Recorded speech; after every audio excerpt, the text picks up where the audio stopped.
Subscribe करें और bell दबाएं ताकि कोई खबर रह न जाए।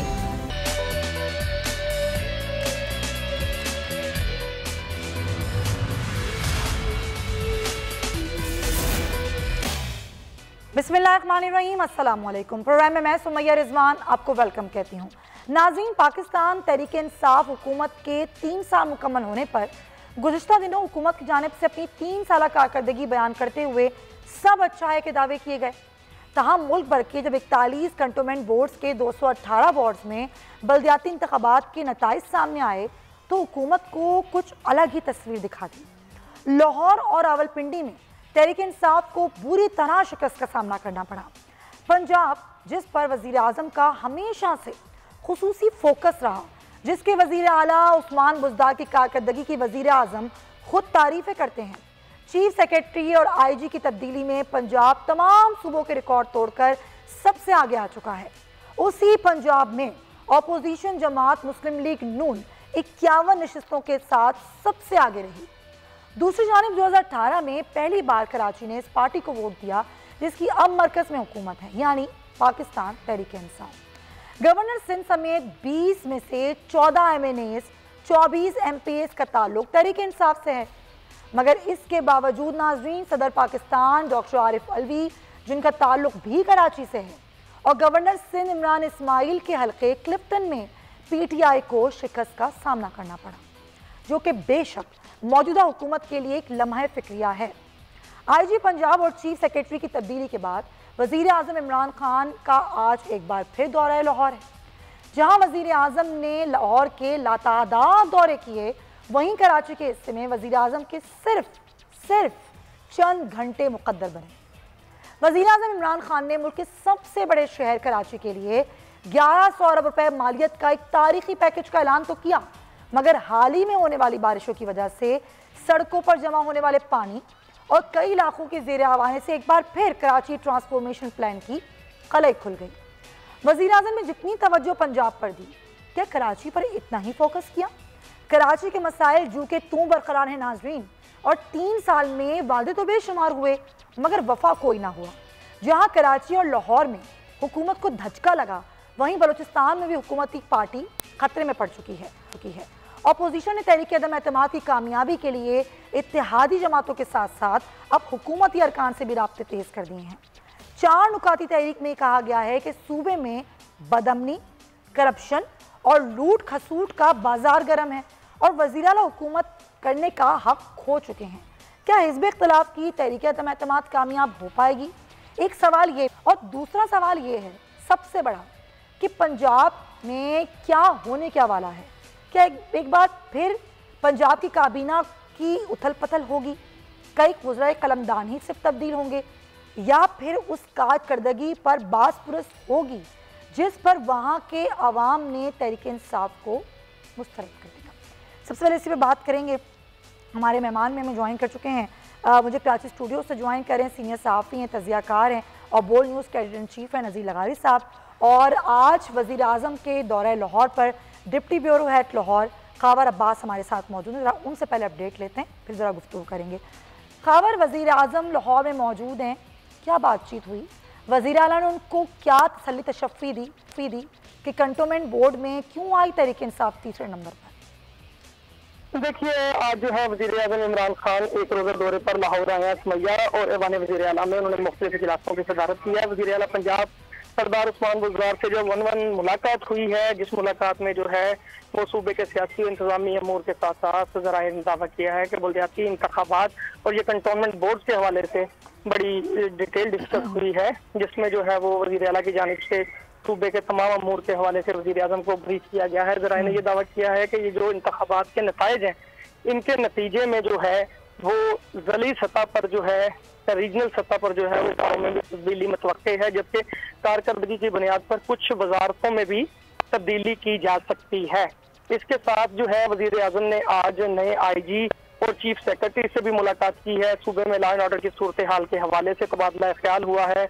एंटी वुमेन हरासमेंट केस जो है जो खवातीन के हवाले से जो केसेस चल रहे हैं उनके हवाले से जो पंजाब में अपडेट की जा रही है, जो चीजें की जा रही हैं, जो सेमिनार करवाए जा रहे हैं, उसके हवाले से आईजी ने जो है वो आगाह किया वजीर आजम को, और जो है चीफ सेक्रेटरी से मुलाकात हुई है इंतजामी अमूर के हवाले से, और महंगाई पर जो है वो बात हुई है कि पंजाब हुकूमत से जो है मसनूई तौर पर पैदा की गई है। अच्छा खावर, एक बात बताएं, पिछले ही हफ्ते तब्दील हुए 5वें चीफ सेक्रेटरी और गालिबन 7वें आईजी, अब ये जो तब्दीली की आपने मुझे बात बताई कि एक बार फिर कुछ अखाड़ पिछाड़ होगी, ये कहाँ होगी, किधर होगी, कौन से वज़रा हैं, कोई खबर देंगे आप हमें जिनके कलमदान तब्दील हो रहे हैं?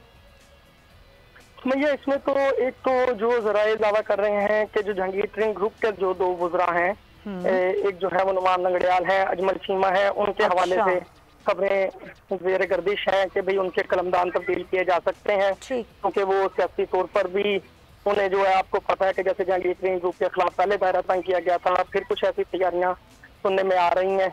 इसके अलावा अभी 1-2 मजीद वजारतों की बात चल रही थी जिनका जराए दावा कर रहे हैं कि उनको होल्ड करवाया जा रहा है, क्योंकि सूबे के अंदर आप देख रही हैं कि जो सूरत हाल आ रही है, नताइज जो हैं वो बड़े असरअंदाज हो रहे हैं।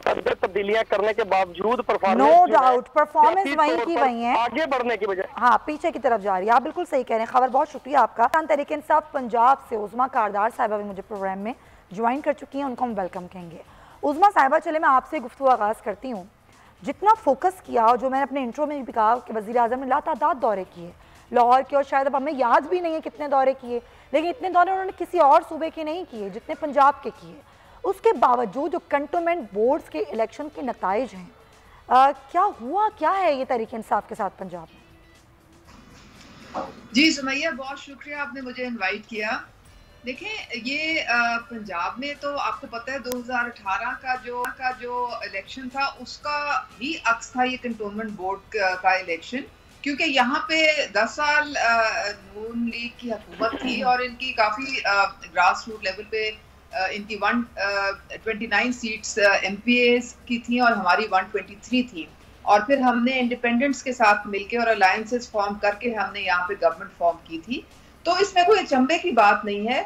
क्या ये सुक्की की बात नहीं है कि जब आज आपकी मरकज में हुकूमत है, पंजाब में हुकूमत है, और आप यहाँ पर फोकस भी ज़्यादा करके बैठे हुए हैं और वज़ीर आला की कारकर्दगी को वज़ीर आज़म सराहते भी रहते हैं, तो फिर 2018 के अक्स को क्यों देख रहे हैं और उस पर ये नैरेटिव क्यों दिया जा रहा है कि ये जो नताइज हैं 2018 के इलेक्शन के नताइज हैं? देखिए, जो कंटोनमेंट बोर्ड के इलेक्शन होते हैं बड़े छोटे पैमाने के होते हैं, और आपने देखा कि कितनी तादाद में इंडिपेंडेंट्स जो थे वो इलेक्ट होके आए हैं। हमारे PTI का एक बड़ा पुराना इशू है जो कि प्राइम मिनिस्टर कई दफ़ा उसकी निशानदेही कर चुके हैं। हम टिकटों की कई दफ़ा तकसीम कर देते हैं, वो होता यूँ है कि फिर PTI से अपने खुद से मुकाबला कर लेते हैं, इंडिपेंडेंटली खड़े हो जाते हैं, क्योंकि उनको वो जो कैंडिडेट पार्टी ने दिया होता है उनके साथ उनकी वो मुआज़रत नहीं बनती है। तो होता यूँ है कि PTI का वोट जो है वो स्प्लिट हो जाता है और जो दूसरी मुखालिफ पार्टी है वो उसकी वजह से गेन कर जाती है। तो हमें थोड़ा सा अपना निज़ाम, अपनी तंजीम जो है उस पर गौर करना पड़ेगा। हमें टिकटों की तकसीम में हमें थोड़ी बेहतरी लानी पड़ेगी। अच्छा, चलें, आप ये तो कम से कम समझती हैं कि इधर तो तब्दीली लानी पड़ेगी, लेकिन कारकर्दगी पे बड़ी तब्दीली लानी पड़ेगी, उसके अलावा कोई और सूरत नहीं है, ये हम समझते हैं। खैर लगारी साहब, कितना काम करने की ज़रूरत थी और आज है, हालांकि इतना फोकस किया पंजाब पे वज़ीर आज़म ने, उसके बावजूद रिजल्ट्स ये हैं, तो फिर क्या करेगी पाकिस्तान तहरीक इंसाफ? जैसे मोहतरमा उज़मा कारदार ने बताया है, 2018 के इलेक्शन में ऐसा हुआ था कि ऊपर पार्टी जीत गई थी।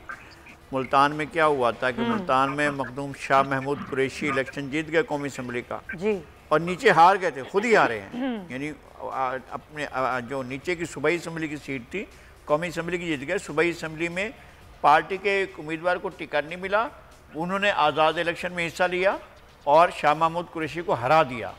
तो ये एक मिसाल थी, ऐसी और बहुत सी मिसालें थीं। यहाँ पर भी सूरत हाल ये थी कि लोग टिकट न मिलने से नाराज़ होकर अपनी पार्टी के मद्दे मुकाबिल आ गए। कल उस्मान सईद बसरा साहब ने कहा कि पंजाब में PTI को PTI ने हराया है। तो ये शिकस्त जो है पीटीआई की तरफ से पीटीआई को, अच्छा ऐसा नहीं होता है कि ये हल होने वाले मसाइल नहीं होते हैं, ये मसाइल हल होने वाले होते हैं।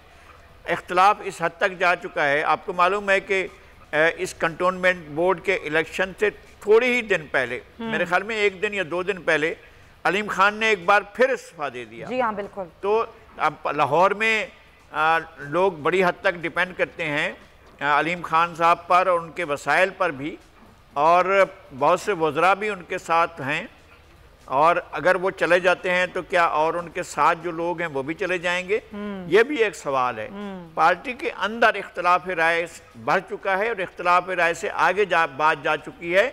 अब लोग जो हैं एक दूसरे के, अच्छा ये आप समझते हैं लंगारी साहब कि इख्तलाफ राय एक वजह है, सही टिकट की तकसीम एक वजह है, लेकिन मुस्लिम लीग नून का गढ़ कहने वाला लाहौर आज ये साबित हो गया कि मुस्लिम लीग नून को इन्होंने चुना क्योंकि वो बहुत बड़ी तादाद में उन्होंने यहाँ से सीटें हासिल की। राना सनाउल्लाह साहब हमारे साथ मौजूद हैं, पाकिस्तान मुस्लिम लीग नून से, उनसे बात करते हैं। राना साहब बहुत शुक्रिया आपका। जो कंटोनमेंट बोर्ड्स के इलेक्शन के नताइज हैं, क्या आपके लिए हैरान कुन थे या आपको उम्मीद थी कि ऐसा ही होना है?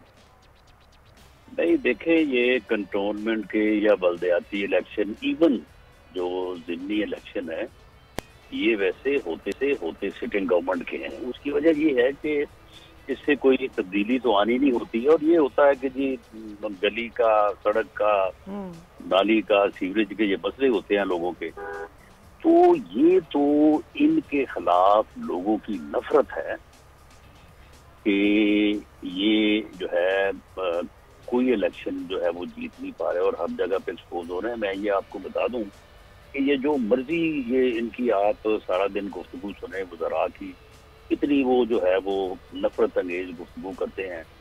आप ये देखेंगे कि जब जनरल इलेक्शन आएगा ना, जैसे कि टिकट सेटअप आएगा, ये लोग अपने घरों से बाहर नहीं निकल सकते। लोग जूते मारेंगे इनको, जूतों के हार पहनाएंगे इनको, और ये इलेक्शन कैंपेन नहीं कर सकेंगे।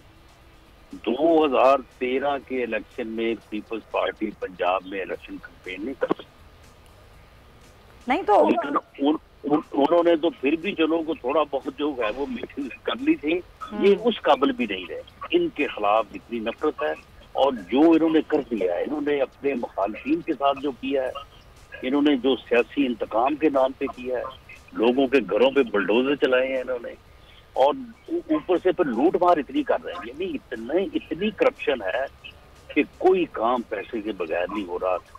यानी आप मुझे बताएं कि डिस्ट्रिक्ट का एसपी और डीसी जो है वो पैसे देके लग रहे हैं। यानी ये जो इन्होंने हशर कर दी है, ऐसा हशर तो जो है वो पिछले 74 साल में नहीं किसी ने देखा। लेकिन ऑपोजिशन उस तरह से एक्सपोज नहीं कर पाई अभी तक हुकूमत को, ना ही कोई खास तहरीक कामयाब हुई। अभी आप लोग एक और एहतजाज करने जा रहे हैं, महंगाई के खिलाफ ये एहतजाज होगा, ये कब से शुरू होगा और ये एहतजाज किस तरह का होगा? देखें, ये जो एहतजाज है, देखें यदि ये हमारे खित्ते की जो पॉलिटिकल पार्टीज हैं या पाकिस्तान की पॉलिटिकल पार्टीज हैं, वो जो है वो उस अंदाज से मुनज़्ज़म सियासी कुव्वत नहीं है जिस तरह से सियासी जमातों को होना चाहिए। इसमें सियासी जमातों का भी कसूर है, और ख़ासतौर से जो इस्टेब्लिशमेंट है उस वो सियासी जमातों में तोड़ फोड़ उन्होंने बड़ी की, और जो है वो जिस तरह की सख्तियाँ, तो ये इसलिए ये काम चलते चलते चलेगा। लेकिन ये मैं आपको बता दूं कि जब इलेक्शन का वक्त आएगा तो ये मामला अपने पीक पे चला जाएगा, और अगर इलेक्शन इस मरतबा फ्री और फेयर ना हुआ तो उसके बाद फिर अनारकी होगी। सर, तो ये फ्री एंड फेयर इलेक्शन कैसे होगा? इलेक्ट्रॉनिक वोटिंग मशीन के इस्तेमाल की बात की जा रही है, ऑपोजिशन तो बात ही नहीं कर रही ना, ऑपोजिशन बैठ के डिस्कस करने के मामले पर नहीं आ रही। आप तो एकदम से ये कहते हैं कि हमें बात ही नहीं करनी है। वो तो फ्रॉड है, उसके ऊपर हम क्यों बात करें? सर क्या फ्रॉड है उसमें? उसमें फ्रॉड ये है कि वो जो इलेक्ट्रॉनिक मशीन है उसमें आप मुझे ये बताएं कि कोई नक्श पड़ जाता है सुबह 8 बजे से लेके 5 बजे तक, फिर इलेक्शन बंद हो जाएगा वहाँ पे। उसमें जो डेटा फीड होगा, आप जाके थंब इम्प्रेशन लगाते हैं, आपका वोट ही नहीं निकलता, मैच करता है, कौन होता है वो जो उसको डेटा फीड करना है, किसने करना है? नादरा ने करना है, गवर्नमेंट ने करना है। फिर इसी तरह से वो हैक हो सकती है, इसी तरह से उसमें और कॉम्प्लिकेशन हो सकती हैं। देखें, ये जो इस किस्म की चीजें हैं पूरी दुनिया ने जिस तरह से किया आप उस तरह से करें ना, इसको पायलट प्रोजेक्ट करें। सर लेकिन शिबली फराज साहब तो चैलेंज कर रहे हैं, वो कह रहे हैं कि अगर कोई हैक करता है और अगर कोई दावा करता है तो मैं 1 मिलियन दूंगा उससे, इस मशीन को कोई हैक नहीं कर सकता। देखें ये तो ऐसे ही खामखा जो है ना वो इस बात के पीछे लगे हुए हैं। आप मुझे ये बताएं कि चलें ये कंटोनमेंट इलेक्शन था तो करवा देते इसके ऊपर, चलो पता चल जाता। सही। अब जो है कोई ये अपना पायलट प्रोजेक्ट करें, हर शहर में हर जिले में वो 1-2 हलकों में उनमें करके देखें, उससे पता चल फिर ऑपोजिशन बात कर लेगी हुकूमत के साथ बैठ के। नहीं, हुकूमत के साथ हम बात क्यों करें, ये काम तो इलेक्शन कमीशन का। हमने इनको कहा था कि अपनी इलेक्ट्रॉनिक मशीन और अपना जो भी आप अमेंडमेंट्स करनी चाहते हैं ये इलेक्शन कमीशन को दे दें। ये इलेक्शन कमीशन की ड्यूटी है, वो आप भी चले जाएं वहाँ पे, हमें भी बुला लेगा, वहाँ पे बैठ के बात हो जाएगी। ये तो अपने जो है वो निकलते ही नहीं अपने कमेटी रूम से, और वहाँ पे जो जाता है उसको गालियाँ देते हैं, इलेक्शन कमीशन को गालियाँ देते हैं। अभी तो इलेक्शन कमीशन से ही मामला बड़े ख़राब हो गए। चलें, बहुत शुक्रिया राना सलमान साहब आपके वक्त का। पाकिस्तान पीपल्स पार्टी से हसन मुर्तज़ा साहब भी हमारे साथ मौजूद हैं, पीपल्स पार्टी का मौक़िफ़ भी लेते हैं इस तमाम तर सूरत हाल पे। हसन साहब बहुत शुक्रिया आपका। सर 2-3 चीज़ें हैं, कंटोनमेंट बोर्ड्स के इलेक्शन भी हैं, फिर ज़ाहिर जो हुकूमत की कारकर्दगी है उसकी बुनियाद पर ही बात हो रही है, और बात ये भी हो रही है कि आगे आने वाले इलेक्शन में क्या EVM इस्तेमाल होगी। ऑपोजिशन जमातें तो बात ही करने को तैयार नहीं है, ऑपोजिशन जमातें तो कहती हैं हमें बात ही नहीं करनी, बस रिजेक्ट है ये मशीन।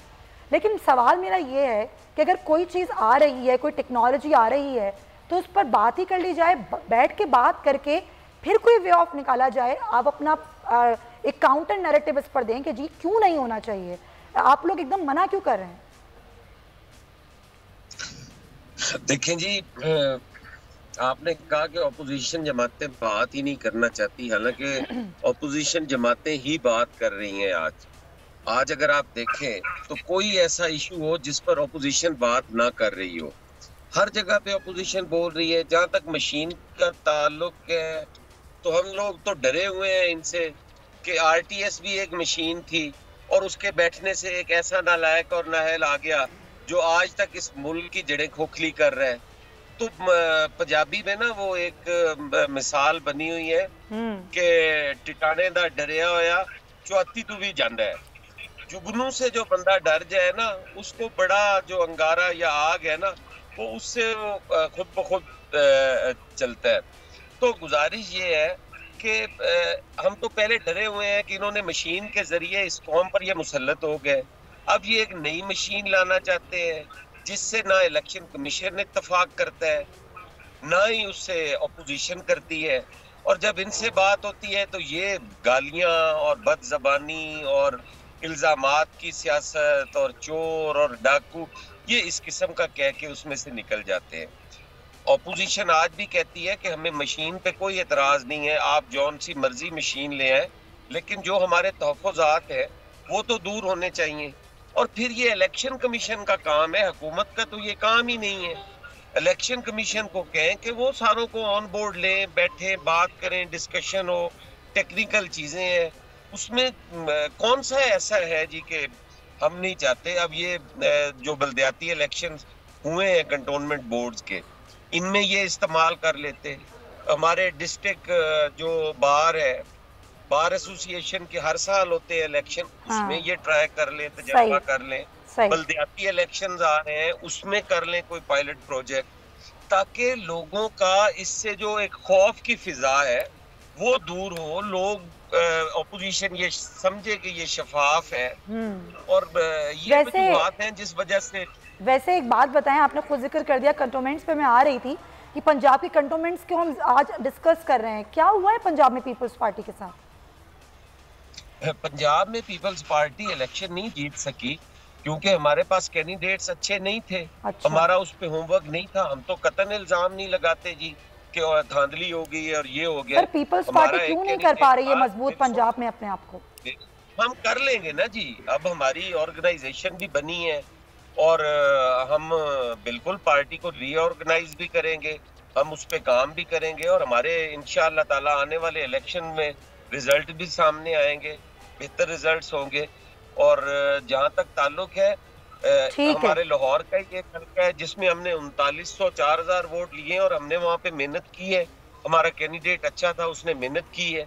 तो हम सिर्फ इल्जाम की सियासत नहीं करते जी, हम हकायक को भी सामने रखते हैं, जो हमारी कमजोरियां हैं वो हैं, इंशाअल्लाह ताला हम उन्हें दूर करेंगे। सही है, चलें, आपकी जो कमजोरियां हैं ज़ाहिर आप समझते हैं और अच्छी बात है कि पार्टी खुद समझे कि कहाँ उसे गलती हो रही है, उसको ठीक कर। लेकिन तहरीक इंसाफ के साथ क्या मामला है ऐसा उज़्मा कारदार साहिबा की समझ रही है पार्टी की कहाँ उससे गलती हो रही है, कहीं गलत जाने तो नहीं जा रहे? क्योंकि अगर हम बात करें ईवीएम की भी, तो ईवीएम पर जिस तरीके से डिक्टेशन हो रहा है हर किसी के ऊपर, चाहे वो अपोजिशन हो, चाहे वो दारा हो, इलेक्शन कमीशन हो, जिस तरीके से तसादुम की एक फ़ज़ा है, ये क्यों पैदा की जा रही है वज़रा की जानिब से? आप मुझसे पूछ रही हैं? बिल्कुल उज़्मा साहिबा, मैं आपसे पूछ रही हूँ। सुमैया, मैं आपकी बात का जवाब देती हूँ। पहले तरह वो राना सनाउल्लाह ने जो कहा था, तो बात सारी ये है कि जूतों का हार पहना के तो अवाम ने इनको 2018 में सब हर तरफ फारिग कर दिया। सो मच हो गया आजाद कश्मीर। तो उज़्मा साहिबा, महंगाई की सूरत में जो आवाम को आपने दिया है, आपको कैसे उम्मीद है कि आवाम आपको दोबारा से एक्सेप्ट करेगी? ये महंगाई की सूरत में तोहफे दे रहे हैं आप लोग, फिर आप कैसे उम्मीद कर रही हैं कि आवाम फिर चुनेगी आपको? लेकिन इस साल इन लोगों ने किया था, ये तबाहशुदा सिस्टम हमें देके गए थे, ये कब तक कहते रहेंगे मैम? आप लोग 3 साल हो गए हमें देके गए थे, हमने वो सारी चीजें सीधी कर ली हैं। अब इंशाल्लाह ताला अगले 2 साल जो हैं वो तरक्की के साल होंगे। आपने वो तरीन साहब, शौकत तरीन से आपने सुन ली थी प्रेस कॉन्फ्रेंस कि कैश ट्रांसफर्स किए जाएंगे तकरीबन 30 to 40% लोगों को, जो एहसास से हमें सारा डाटा मिला है। और गंदम की और चीनी की कीमत भी आइंदा इस महीने के आखिर तक जो है वो कम हो जाएगी। अफसोस के साथ एहसास प्रोग्राम पर पूरा पाकिस्तान नहीं चल सकता, पूरी पाकिस्तान की आवाम को एहसास प्रोग्राम के तहत नहीं पाला जा सकता। रोजगार देना है, महंगाई कम करनी है, अगर हुकूमत ने तवज्जो नहीं दी तो हुकूमत कैसे ये पुरुम्मीद है कि ऐसा होगा कि वोट फिर आपको मिलेगा? तो भैया देखें, हम 3 साल से ये चैलेंजेस से निपट रहे हैं और जो मुनाफाखोर हैं और जो जखीरा अंदोज हैं उन पे क्रैकडाउन हम कर रहे हैं। ये कल्चर छोड़ के गए थे, हर एक जो है वो लोगों को लूटने के ऊपर जो है। चले, अब कल्चर लूट मार और महंगाई का रोना पिछली हुकूमतों पे डालना छोड़ना होगा। बहुत शुक्रिया उज़्मा कारदार साहिबा। हसन मुतुरा साहब, आपका भी बहुत शुक्रिया। प्रोग्राम में ब्रेक लेंगे और कुछ दूसरे सूबों में क्या हो रहा है इस पर बात करेंगे। लगाए सब हमारे साथ मौजूद हैं।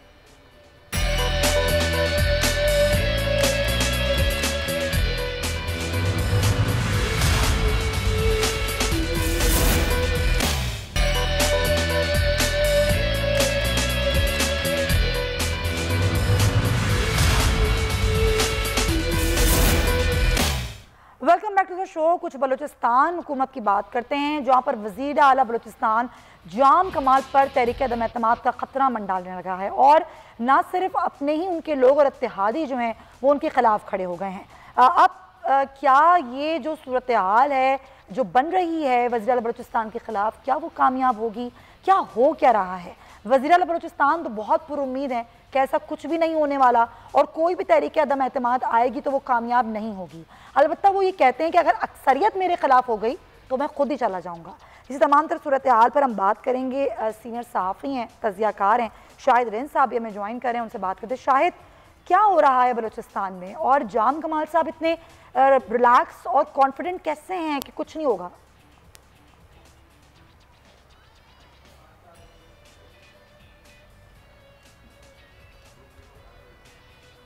जिस भी सूरत हाल, जो भी सूरत हाल, आपको आवाज आ रही है मेरी? जी आ रही है। रिलैक्स होने की उसकी वजह उनके पास यही है कि फिलहाल अपोजिशन की जानिब से जो तहरीक अदम एतमाद जमा कराई गई है उसमें सिर्फ अपोजिशन के अराकीन के दस्तखत हैं। और आज का दिन जिस वक्त अभी मैं आपसे बात कर रहा हूँ, वज़ीर आला बलूचिस्तान जाम कमाल की अपनी जमात में जो उनका एक ग्रुप है जो उनसे नाराज़ है, उनसे मुज़ाकरात का सिलसिला जारी है। और आज किसी भी लम्हे अगर ये मुज़ाकरात कामयाब होते हैं तो दूसरे मरहले में वो अपने इत्तेहादियों के साथ बात करेंगे, जो उनकी इत्तेहादी जमातें हैं, पाकिस्तान तहरीक इंसाफ है, हज़ारा डेमोक्रेटिक पार्टी है, PNP अवामी और अवामी नेशनल पार्टी है। लेकिन ये जो सारी मूव अचानक से बनी है, बज़ाहिर हमारे सामने इसमें अपोजिशन है, लेकिन इस मूव को बनाने में स्पीकर बलूचिस्तान असम्बली कुद्दूस दरिंजो और बलूचिस्तान अवामी पार्टी के 3 से 4 अराकीन का बहुत अहम किरदार है, जिन्होंने कन्विंस किया है अपोजिशन को अब देखना यह है कि जिन लोगों ने अपोजिशन को आगे किया है सारे मामले में, वो कितनी देर तक अपने फैसले पर खड़े रह सकते हैं, ये बहुत अहम होगा। लेकिन अभी तक जो सूरत हाल है उसमें जाम कमाल कोशिश कर रहे हैं कि वो इस तहरीक अदम-ए-एतमाद का न सिर्फ सामना करें बल्कि इसे नाकाम बनाएं, और इसके लिए मुख्तलिफ जो मीटिंग्स हैं उनका सिलसिला आज सुबह से जारी है, मुलाकातों का सिलसिला जारी है। इस वक्त भी जब मैं आपसे बात कर रहा हूँ उस वक्त भी जो है नाराज अरकान जो BAP के हैं उन्हें मनाने की कोशिश की जा रही है, और वज़ीर आला बलूचिस्तान पर उम्मीद है कि जब तक उनकी जमात और उनके इत्तेहादी उनके साथ हैं वो वज़ीर आला रहेंगे।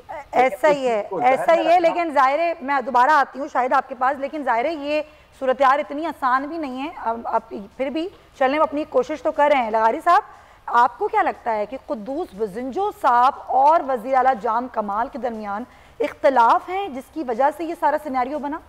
एक तो ये कि अब्दुल कुद्दूस बिज़ंजो जो हैं वो पिछले वज़ीर आला जो इनसे पहले थे PMLN के नवाब सनाउल्लाह ज़हरी, उनके ज़वाल का सबब भी यही बने थे और इन्होंने इस काम को इनिशिएट किया था। और बलूचिस्तान अवामी पार्टी जो बनी थी इसकी शराज़ाबंदी में भी उनका भी एक हाथ था, और बहुत सी ताकतों के अलावा वो भी थे जो इनको एक साथ मिला कर ला रहे थे। हुआ ये कि एक तो बिज़ंजो साहब जो हैं वो सारी सूरत हाल से नाराज़ थे, और उनका ख्याल ये था कि आने वाले वज़ीर आला वो होंगे, वो नहीं बन सके।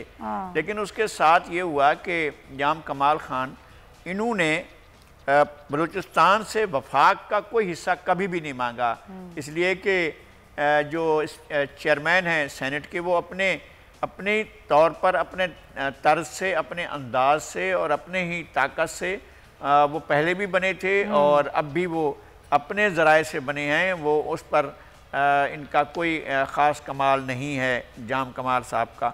अच्छा, और जो वज़राए ममलिकत या वज़रा लिए जाने थे उन्होंने बहुत समझा हुआ था कि उनकी हाल बर्दारी होने वाली है, लेकिन आखिर में पता चला कि बलूचिस्तान अवामी पार्टी से वज़रा नहीं लिए गए, ना वफाकी काबीना में लिए गए और ना लोगों को सूबे में मुतमईन किया जा सका।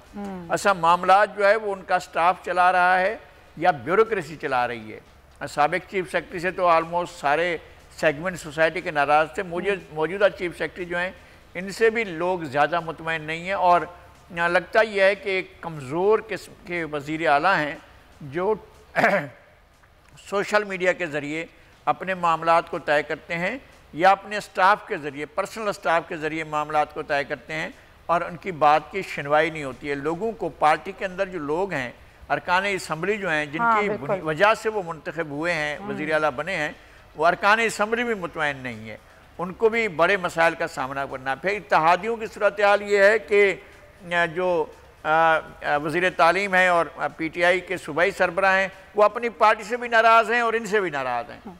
तो अपनी पार्टी से नाराज़गी इस हद तक गई कि वो गवर्नर को तब्दील कराना चाहते थे, करा लिया, लेकिन फिर भी वो मुतमईन नहीं है और अब भी उनका इस्तीफ़ा पड़ा हुआ है। शायद अब तक उन्होंने अपना इस्तीफ़ा वापस नहीं लिया है। और वैसे भी वो जरदारी साहब से मुलाकात कर चुके हैं। जी हाँ। और उनके साहबजादे एक अच्छा हथियार भी उनसे लेकर आए हैं जरदारी साहब से, पता नहीं और क्या कौन कौन से नुस्खे लाए हों। तो और भी पार्टियां जो हैं वो उनसे खुश नहीं हैं। हाँ। वज़ीर आला से, अगरचे ये इनके वालिद भी वज़ीर आला थे और इनके दादा भी वज़ीर आला थे और दादा इनके जो है वो लसवेला स्टेट के वो सरबराह भी थे, लेकिन अब मौजूदा दौर में ये एक निस्बतन कमज़ोर वज़ीर आला साबित हुए हैं। कमज़ोर वज़ीर आला के ये फैक्टर्स जो आपने गिनवाए, कुछ और फैक्टर्स भी हैं, ज़रा उस पर भी बात करते हैं। शायद खबर क्या है, क्योंकि जो फैक्टर्स अभी जिन पर आपने बात की और जिन पर लगारी साहब ने बात की, ये बिल्कुल जेन्युइन मामलात हैं जिसकी बिना पर ये सारा एक सूरत हाल क्रिएट हुई है। लेकिन ये मामला ज़ाहिर हमारे नाज़रीन को भी याद है, हम दोबारा याद दिला दें कि बजट से ये मामला शुरू हुआ और उसी से सारी हंगामा आराई की सूरत हाल बनी। उस वक्त ये कहा गया कि मुतासबाना बजट है, ये गैर मुनसिफाना बजट दिया जा रहा है जिसमें नज़रअंदाज किया गया है बहुत सारे हल्कों को। फिर वहाँ से कहानी शुरू हुई और अब ये कहानी यहाँ तक पहुँच गई है कि सुबह बदअमनी, बेरोज़गारी, बजट की सही तकसीम, लोगों का रोज़गार, ये सब कुछ इससे जुड़ गया है। वो कहते हैं कि सही से सूबे को चला ही नहीं रहे हैं, इसलिए हम चाहते हैं हम इनको चेंज कर दें। अब ये अंदर की कोई आपस की लड़ाई हो, लेकिन मामला यहाँ भी ख़राब है। तो आप ज़रा खबर दें कि इत्तेहादी किस हद तक साथ हैं वज़ीर आला के। देखें, सुमैया, सीधी सी बात यह है कि लगारी साहब मेरे बड़े हैं, मोहतरम हैं, हमने बहुत कुछ उनसे सीखा है, लेकिन दो चार चीज़ें आपको नॉलेज में लाऊंगा कि ये जो मौजूदा मूव है, ना तो ये अपोजिशन की है, ना ये आवाम के इंटरेस्ट को सामने रखकर लाई गई है। अच्छा। ये सीधा सीधा एक टसल है बिटवीन कुद्दूस बेज़ंजो और जाम कमाल के। उसमें सरदार साले भूतानी इस वक्त ऐड हो चुके हैं कुद्दूस बेज़ंजो के साथ। अकबर आस्कानी का नाम लिया जा रहा है कि वो भी इन दिनों कुद्दूस बेज़ंजो के कैंप में उठ बैठ रहे हैं। कुछ अर्सा पहले वजीर खजाना ज़हूर बुलेदी भी उसमें शामिल थे। जाम कमाल के साथ प्रॉब्लम यह है कि पहले दिन से जब उन्हें, जैसे लगारी साहब ने कहा कि कुद्दूस चाहते थे कि वो वजीर आला बने, उस वक्त से उनके मामला खराब हैं। और बैड लक ये है कि उनकी जो सबसे बड़ी पार्लिमानी इत्तेहादी जमात है PTI, उसके साथ भी उनके मामला कुछ बहुत अच्छे नहीं रहे, जिसकी वजह से वो हमेशा इस तरह का टर्मोइल फेस करते रहे। लेकिन एक चीज याद रखिए, वो एक जुमला कहते हैं कि जो पिया मन भाए वो चलता रहता है। तो जाम कमाल आज से 3 साल पहले जब पिया मन भाए थे, तो अभी तक, जब तक के मैं आपसे बात कर रहा हूँ, या चंद हफ्तों पहले तक भी ऐसी कोई सूरत-ए-हाल नहीं थी। लेकिन ये जो ग्रुप है, कुद्दूस बेज़ंजो है, सरदार साले भूतानी है, अकबर आस्कानी है, सरदार यार मोहम्मद रहीम किसी हद तक नाराज हैं। लेकिन गुज़िश्ता रोज उन्होंने अपने करीबी हलकों में ये बात की है कि जो पार्टी फैसला करेगी वो उस पर अमल दरामद करेंगे। महकमा तालीम में वो वापस आ चुके हैं।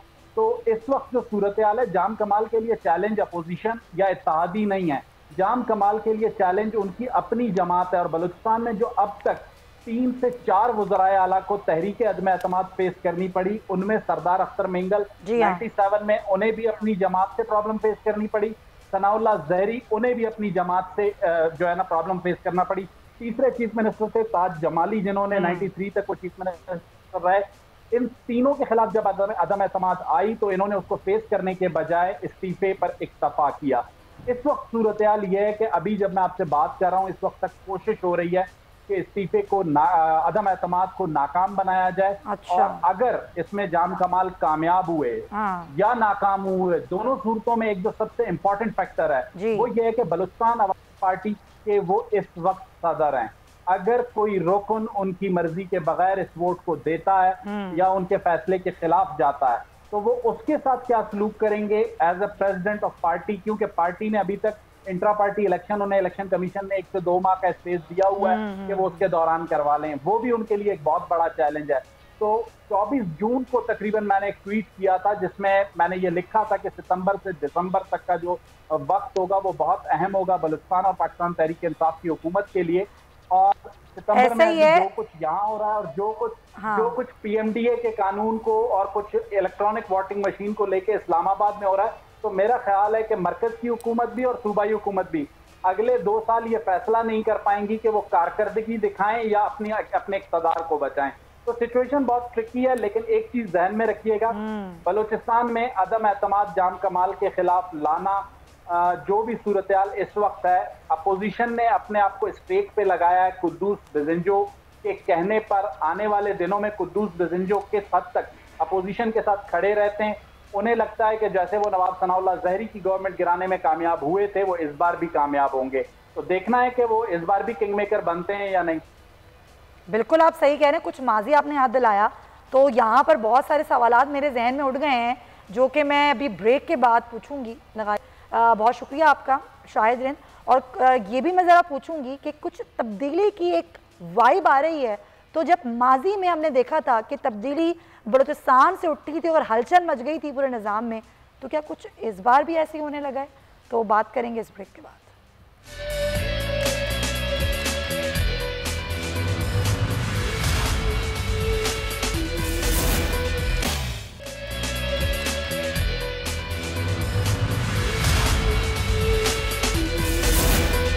Welcome back to the show. Lagari साहब के लिए मैं एक सवाल छोड़ के गई थी। लगारी साहब, हमने माजी में देखा था कि एक ऐसी हलचल शुरू हुई थी बलूचिस्तान से जो फिर पूरे मुल्क में फैल गई थी। अभी क्या ऐसी वाइब्स आ रही हैं आपको? उसकी एक ख़ास निशानी मैं बताता हूँ। जी जी।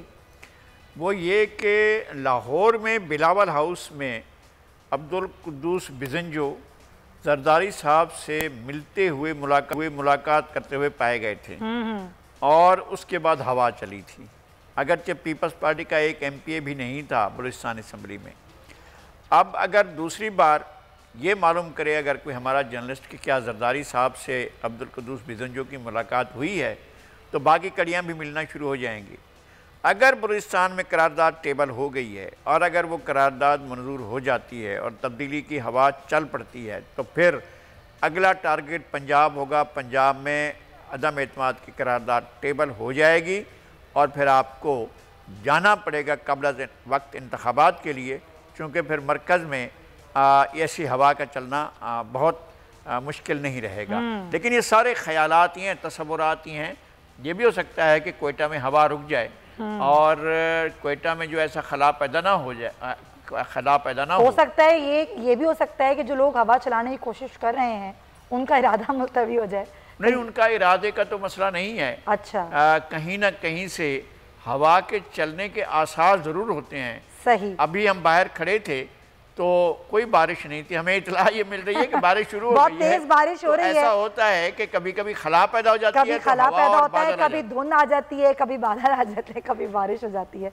बहुत शुक्रिया नज़ीर लगारी साहब आपके वक्त का। सर, और प्रोग्राम के आखिरी हिस्से में बहुत चंद लम्हात हैं, लेकिन अफगानिस्तान की सूरत हाल पर मुझे बात करनी है। अमरीकी इंटेलिजेंस रिपोर्ट ये कह रही है कि अलकायदा एक बार फिर अफगानिस्तान में सर उठा रही है और इस मामले को वो देख रहे हैं, जबकि अफगानिस्तान की सूरत हाल ज़ाहिर है अभी भी एक अनस्टेबल है। वहाँ पर अभी हुकूमत बननी है, बुरी काबीना है और इस तमाम तर सिचुएशन में पूरी दुनिया की नज़रें वहाँ लगी हुई हैं। इसी पर बात करने के लिए ब्रिगेडियर हारिस नवाज साहब को हमने जहमत दी है हमारे प्रोग्राम में। बहुत शुक्रिया हारिस साहब।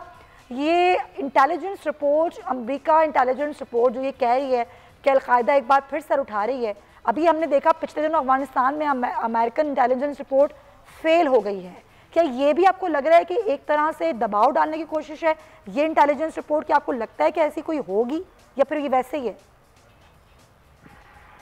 देखें सुमैया, बात ये है, these are all pressure taxes। अगर अल कायदा को रिपोर्ट है निकलने से पहले कि अल कायदा इकट्ठी हो रही हैं और हो सकता है कि TTP भी है, ISIS भी है, फिर इनको सबसे ज्यादा अहम बात क्या करनी चाहिए? Make Afghanistan Taliban more stable in government. जब वो स्टेबल हो जाएंगे तो ऑर्गेनाइज सही हो जाएंगे, सेटल्ड हो जाएंगे, फाइनेंशियल क्राइसिस निकल जाएंगे, then they will start looking toward these difficulties. आपने उनको अगर प्रॉब्लम में एम्ब्रॉय कर दिया है, फंसा के रखा हुआ है, उनको आप उनके पैसे आपने $9 बिलियन फीस करनी है, IMF वर्ल्ड बैंक ने रोका तक रोक रहे हैं उनको, तो वो क्या हुकूमत? इसलिए अमेरिकन के लिए दुनिया की रिस्पॉन्सिबिलिटी, अगर आपने इतना उनको नुकसान किया है, खून बहाया है, तबाह करके रख दिया, आपकी मॉरल ऑब्लिगेशन है कि बजाय आप पे ये प्रेशर डालें कि जी वो इंक्लूसिव पॉलिटिकल गवर्नमेंट हो या खवातीन या फला हकूक हो, ये बात की बातें हैं। गिव देम टाइम, सी ये 2-3 महीने में क्या करते हैं। और आप कभी अलकायदा की बात करते हैं, कभी इंसानी हकूक की बात करते हैं। आपके इंसानी को कश्मीर में आपको नजर नहीं आते हैं, आपको इंसानी को अपने इराक में, लिबिया में, सीरिया में जो किए वो आपको नजर नहीं आते हैं, पैलेस्टाइन में इसराइल कर रहे वो आपको नजर नहीं आता। आपको ये बेचारे जो अभी बैठे ही हैं हुकूमत में, गिव देम टाइम, उनको कम अज कम सेटल होने दें, सेटल होने के लिए इकोनॉमिक सपोर्ट। अच्छा, एक प्रेशर है जो वहाँ की ज़ाहिर अफगानिस्तान पर है और एक प्रेशर है जो पाकिस्तान पर भी दिया जा रहा है कि जब तक वो हुकूमत ना बने जिसको बैनुल-अक़वामी तौर पर कबूल किया जाए, पाकिस्तान भी उसे कबूल ना करे। तो ये डिक्टेशन है हर तरफ, उसको कैसे ले दुनिया, खासतौर पर अमेरिका के डिक्टेशन को? देखें, this is very very unfair. Pakistan is a sovereign state, Pakistan के अपने नेशनल इंटरेस्ट है। वी डोंट लिसन, बहुत जमाने चले गए डू मोर करने के, no America has to do more. We need to, we expect कि देश डू ने बहुत कुछ किया है, $150 बिलियन का नुकसान किया, शहादतें की, मुल्क में दहशतगर्दी हुई। Now Pakistan know what is our interest, अपने इंटरेस्ट है। इसलिए 6 मुल्कों के इंटरनेशनल चीफ से मुलाकात की है, उन्होंने थ्रेट एक्सेप्शन भी देखा है, एक लाया अमल भी बनाया होगा, वापस अपनी हुकूमतों को भी बताया होगा। Now they should be critically watching Taliban क्या अमल कर रहे हैं। प्रॉब्लम ये कि देखें, आज वो तालिबान ने हुकूमत बनाई है, उनको उनके लिए उन्होंने इतनी कुर्बानियां दी है, दे डोंट वांट के नॉर्दर्न से लोग आईएम के साथ मिले आके, इसलिए उन्होंने जो उनको मारा अमेरिकन से मिलकर, अफगान नेशनल से मिलकर, तो वो चाहते हैं कि कम अज कम 1-1.5 महीना के उन्होंने आर्जी हुकूमत बनाई है, वो जरूर लोगों को उसको निकालेंगे और उसको लेकर आएंगे। लेकिन टाइम तो देना जाहिर, जब तक टाइम नहीं दिया जाएगा तो ऐसे तो नहीं मामला चलता। बहुत शुक्रिया आपका हारिस नवाज साहब की कीमती। इसी के साथ ही प्रोग्राम का वक्त भी ख़त्म होता है। अपना आपने बहुत ख्याल रखना है। इंशाल्लाह आपसे कल मुलाकात होगी। अल्लाह हाफ़िज़।